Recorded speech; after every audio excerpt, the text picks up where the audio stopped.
మాసంలో వృశ్చిక రాశి జాతకులకు, అంటే వృశ్చిక రాశిలో జన్మించినటువంటి వారికి గోచార ఫలితాలు ఎలా ఉన్నాయో తెలుసుకుందాం. సూర్యుడు 17వ తారీఖు వరకు కన్యా రాశిలో సంచరిస్తున్నాడు. తదనంతరం తులారాశిలోకి ప్రవేశిస్తున్నాడు. కుజుడు 27వ తారీఖు వరకు తులారాశిలో సంచరిస్తున్నాడు. 27 నుండి వృశ్చిక రాశిలో సంచరిస్తున్నాడు. బుధుడు 24 వరకు తులారాశిలో ఉంటూ 24 నుండి వృశ్చిక రాశిలో సంచరిస్తున్నాడు. గురువు 18వ తారీఖు వరకు మిథున రాశిలో సంచరిస్తున్నాడు. 18 నుండి కర్కాటక రాశిలోకి ప్రవేశిస్తున్నాడు. శుక్రుడు 9వ తారీఖు వరకు సింహం, 9 నుండి కన్యా రాశిలోకి ప్రవేశిస్తున్నాడు. శని మీనరాశిలో సంచరిస్తున్నాడు. రాహువు కుంభరాశిలో, కేతువు సింహరాశిలో సంచరిస్తున్నాడు. ఈ విధంగా ఈ 8 ముఖ్యమైనటువంటి గ్రహాలు ఈ రాశులలో సంచరిస్తున్నాయి ఈ అక్టోబర్ మాసంలో. అయితే ఈ 8 గ్రహాలు ఏ స్థానాలలో ఉన్నాయి అనేటువంటి విషయం పైన ఫలితాలు ఆధారపడి ఉంటాయి. కాబట్టి వృశ్చిక రాశి వారికి సూర్యుడు ఏకాదశ ద్వాదశ స్థానాలలో సంచరిస్తున్నాడు. అంటే ఏకాదశ స్థానము 17 వరకు ఉంది. 17వ తారీఖు వరకు సూర్య భగవానుడి యొక్క అనుకూలత ఉంది వృశ్చిక రాశి వారికి. తదనంతరం ద్వాదశం గనుక ద్వాదశ స్థానం ప్రతికూలంగా ఉంటుంది. కుజుడు ద్వాదశ స్థానంలో ప్రతికూలంగా ఉన్నాడు. బుధుడు జన్మ ద్వాదశ స్థానాలలో ప్రతికూలంగా ఉన్నాడు. ఇక గురువు 18వ తారీఖు వరకు అష్టమ స్థానంలో ఉన్నాడు, ప్రతికూలంగా ఉన్నాడు. 18 తర్వాత భాగ్యస్థానంలోకి ప్రవేశిస్తున్నాడు. అంటే 9వ స్థానంలోకి ప్రవేశిస్తున్నాడు. 9వ స్థానము చాలా అనుకూలమైనటువంటి స్థానం, మంచి ఫలితాలను ఇస్తుంది. ఇక శుక్రుడు ఏకాదశ స్థానంలో ఉన్నాడు, అనుకూలంగా ఉన్నాడు.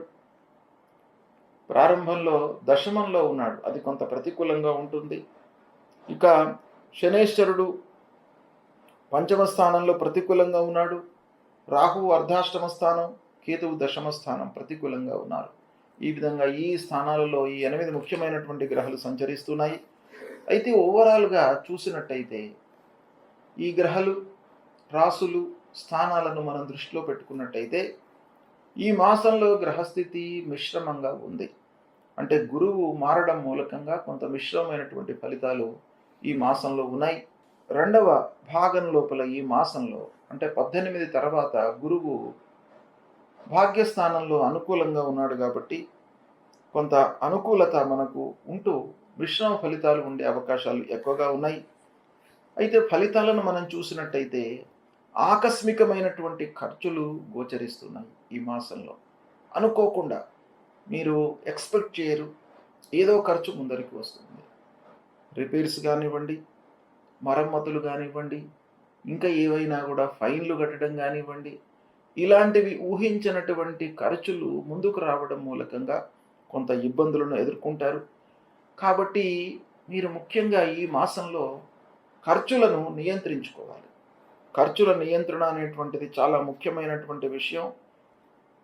ఖర్చుల నియంత్రణ లేకపోవడంతో మీరు ముఖ్యమైనటువంటి పనులను వాయిదా వేసుకోవాల్సినటువంటి స్థితి ఏర్పడుతుంది. ఇక వ్యాపారం మట్టుకు లాభదాయకంగానే కొనసాగుతుంది. చేతిలో ఉన్నటువంటి వ్యాపారానికి ఇబ్బంది లేదు, కొనసాగుతుంది. క్రయ విక్రయాలు సంతృప్తిగానే ఉంటాయి. ఇక కోర్టు కేసులలో అనుకూలమైనటువంటి ఫలితాలు ఒక పక్కన కనపడుతున్నాయి. ఆర్థిక భారం ఉన్నప్పటికీ, మనము ఎక్స్పెక్ట్ చేసినంత డబ్బు రాకపోయినప్పటికీ, ఖర్చులు పెరిగినప్పటికీ కోర్టు కేసులలో మట్టుకు కొంత అనుకూలమైనటువంటి ఫలితాలు సంతృప్తినిస్తాయి. 1-2 వారాలలో ఉద్యోగస్తులకు అనుకూలం. ప్రారంభంలో 17వ తారీఖు వరకు ఉద్యోగస్తులకు ఆఫీసులో అనుకూలమైనటువంటి వాతావరణం ఉంటుంది. చాలా సంతృప్తిగా ఉంటారు. 3-4 వారాలలో మట్టుకు అనుకోకుండా మీకు పని భారం పెరుగుతుంది. కొత్త పనులు మీకు అప్పజెప్పడం మూలకంగా తప్పని పరిస్థితుల్లో వాటిని పూర్తి చేయవలసినటువంటి స్థితి మీకు కల్పిస్తారు అక్కడ ఉన్నటువంటి సహోద్యోగులు. కనుక కొంత స్ట్రెయిన్ ఫీల్ అయ్యేటువంటి అవకాశం మీకు ఈ 3-4 వారాలలో ఉన్నాయి. కాబట్టి ఈ 3-4 వారాలలో ముఖ్యంగా ఆరోగ్య విషయమై మీరు నిర్లక్ష్యం చేయకూడదు. ఇక వ్యాపార ఒప్పందాలు సంతృప్తిగానే ఉంటాయి. అయితే ఆర్థికపరమైనటువంటి లింకప్ ఉన్నటువంటి వ్యాపార ఒప్పందాలు ఏవైతే ఉన్నాయో వాటిని కొంత జాగ్రత్తగా చూసుకోండి.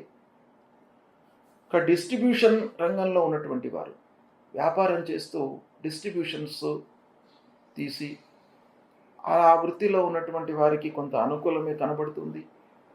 ఊహించకుండా అనూహ్యంగా వాహనాల రిపేర్లు ముందుకు వస్తాయి. గృహ మరమ్మతులు చేయవలసినటువంటి పరిస్థితి ఏర్పడుతుంది. తద్వారా ఖర్చులు పెరుగుతాయి. విందులు వినోదాలకు వెళతారు, తద్వారా కూడాను మీకు ఖర్చులు పెరుగుతాయి. ఇంటికి కావలసినటువంటి వస్తువులను కొనుగోలు చేస్తారు. అయితే ఇందులో కొంత జాప్యం గోచరిస్తుంది. వస్తువులు కావాలి, కానీ మిగతా పరిస్థితులు, ఆర్థిక స్థితి ఇవన్నీ కూడాను అనుకూలించకపోవడం మూలకంగా కొంత జాప్యం కనబడుతుంది, అంటే ఆలస్యం కనబడుతుంది. సమాజంలో పలుకుబడి ఉన్నటువంటి వారితో పరిచయాలు ఏర్పడతాయి. అయితే ఈ పరిచయాల మూలకంగా కొంత ఖర్చులు కూడాను గోచరిస్తున్నాయి. కాబట్టి పరిచయాలు అవుతున్నాయి అనేటువంటి సంతృప్తే కాకుండా వాళ్లతో మీకు అనవసరమైనటువంటి ఖర్చులు, కాలయాపన కూడాను ఉండేటువంటి అవకాశాలు ఉన్నాయి. కాబట్టి దాన్ని కొంత కట్ డౌన్ చేసుకున్నట్టయితే కొంత సద్వినియోగపరచుకోవడానికి అవకాశాలు ఉంటాయి. ఇక ప్రారంభించినటువంటి పనులు, తలపెట్టినటువంటి పనులు మీకు అనుకున్న సమయంలో పూర్తి అయ్యే అవకాశాలు ఉన్నాయి. భూ తగాదాలు ముందుకు వస్తాయి. ఆల్రెడీ మీరు కొని ఉన్నట్టయితే ఆ భూమి విషయంలో, డాక్యుమెంటేషన్ విషయంలో మీకు కొన్ని ఇబ్బందులు తలెత్తేటువంటి అవకాశాలు కనబడుతున్నాయి. రాజకీయ ప్రభుత్వ పనులలో సానుకూలత కనబడుతుంది. రాజకీయ నాయకులకు, అధినాయకులతో, లీడర్స్తో మంచి స్నేహము, సత్సంబంధాలు పెరుగుతాయి. కార్యకర్తలతో కూడాను మీకు సంబంధాలు వృద్ధి అవుతాయి. ప్రయాణాల మూలకంగా కొంత అలసట గోచరిస్తుంది. శారీరకంగా ఇబ్బందులు కనబడుతున్నాయి. కావలసినటువంటి వస్తువులను కొనుగోలు చేయడంలో ఆర్థికపరమైనటువంటి సమస్యలు తలెత్తుతాయి. అయితే కళాకారులకు, మీడియా రంగంలో ఉన్నటువంటి వారికి, పత్రికా రంగంలో ఉన్నటువంటి వారికి, బ్యాంకింగ్ సెక్టార్లో ఉన్నటువంటి వారికి, వీళ్ళందరికీ కూడాను కొత్త అవకాశాలు మటుకు ఈ మాసంలో గోచరిస్తున్నాయి. కనుక వీళ్ళందరూ కూడాను సంతృప్తిగానే ఉంటారు. అవకాశాలను సద్వినియోగపరుచుకున్నట్టయితే ఈ మాసం ఓవరాల్గా ఈ వృశ్చిక రాశి జాతకులకు అనుకూలంగానే ఉంటుంది. సద్వినియోగపరచుకోండి. సూర్యుడు, అంగారకుడు, గురువు, శని, రాహువు, కేతువు ముఖ్యమైనటువంటి గ్రహాలు గనక ఈ గ్రహాలు ప్రతికూలంగా సంచరిస్తున్నప్పుడు ప్రతికూల ఫలితాలు మనకు ఉంటాయి. వాటి నుండి విముక్తులు కావడానికి, అంటే ఈ ప్రతికూల ఫలితాలను అనుకూలంగా మార్చుకోవడానికి మనం ఏం చేయాలి అనే విషయాన్ని మనం చూసినట్టయితే పరిహారాలు చేసుకోవాలి. పరిహారాలలో 2 రకాలుగా మనము చూస్తుంటాం. ఒకటి, మీరు చేసుకోవలసింది ఒకటి, అంటే ఆయా గ్రహాలకు సంబంధించినటువంటి కారకత్వాలను దృష్టిలో పెట్టుకొని వాటికి మనము ఏం చేయాలి. ఆర్థికపరమైనటువంటి సమస్యలు ఉన్నాయి అనుకోండి, వాటిని ఖర్చులు మనం తగ్గించుకోవడము. వ్యాపార విషయంలో ఇబ్బందులు ఉన్నట్టయితే ఒప్పందాలు చేసుకునేటప్పుడు జాగ్రత్త పడడము. వాహనముల మూలకంగా రిపేర్లు వచ్చే అవకాశాలు ఉన్నాయి అని మనకు తోచినట్టయితే దానికి సరిపడా మనం రెక్టిఫికేషన్స్ చేసుకోవడం, ఇవన్నీ కూడా మనం చేసుకోవాల్సినటువంటి జాగ్రత్తలు, తీసుకోవాల్సినటువంటి విషయాలు. అయితే ఇవన్నీ కూడాను మన చేతిలో ఉంటాయి. కొన్ని విషయాలు మన చేతిలో ఉండవు. కనుక భగవంతుణ్ణి వేడుకోవడము, భగవంతుడిని స్తోత్రం చేయడము, భగవంతుడి యొక్క అనుగ్రహం కొరకై మనము పాటుపడము, ఇవే పరిహారాలు. కాబట్టి సూర్యుడి విషయంలో మీకు సూర్యుడు ప్రతికూలంగా ఉన్నప్పుడు అనారోగ్య సమస్యలు తలెత్తే అవకాశాలు ఉంటాయి. కాబట్టి సూర్యనారాయణుడికి మీరు ప్రతినిత్యం కూడాను నమస్కారం చేసుకోండి, అర్ఘ్య ప్రదానం ఇవ్వండి, ఆదిత్య హృదయం పారాయణం చేసుకోండి, మీకు అనుగ్రహిస్తాడు. అంగారకుడి విషయంలో సుబ్రహ్మణ్య స్వామి దేవాలయానికి వెళ్ళండి, కలహాలు రాకుండా చూస్తాడు. సాహసించి పనులు చేసినప్పుడు మనకు కొన్ని ఇబ్బందులు ఎదురవుతాయి, కానీ సాహసము చేయకుండా మనం పనుల లోపల సక్సెస్ రేట్ అనేది ఉండదు. కాబట్టి ఆ రెండిటిని కూడాను సమతుల్యంగా ఉంచడానికి అంగారకుడి యొక్క అనుగ్రహం కావాలి. సుబ్రహ్మణ్య స్వామిని వేడుకోండి, సుబ్రహ్మణ్య స్వామి దేవాలయానికి వెళ్ళండి. ఇక బుధుడు వ్యాపారానికి, బుద్ధికి, వీటన్నిటికి కూడాను మనకు కారకుడు. పనులు జరగడానికి విష్ణు సహస్రనామ పారాయణం చేసుకోండి. విష్ణువు మీ స్థితికి అనుకూలతను కలిగిస్తాడు. కాబట్టి ప్రతినిత్యం కూడాను విష్ణు సహస్రనామ పారాయణం చేయండి. లేదా నారాయణ మంత్రాన్ని, మూల మంత్రాన్ని పఠించండి. ఇక గురువు అతి ముఖ్యమైనటువంటి గ్రహము, చాలా విషయాలలో మనకు ప్రభావాన్ని చూయించేటువంటి గ్రహము.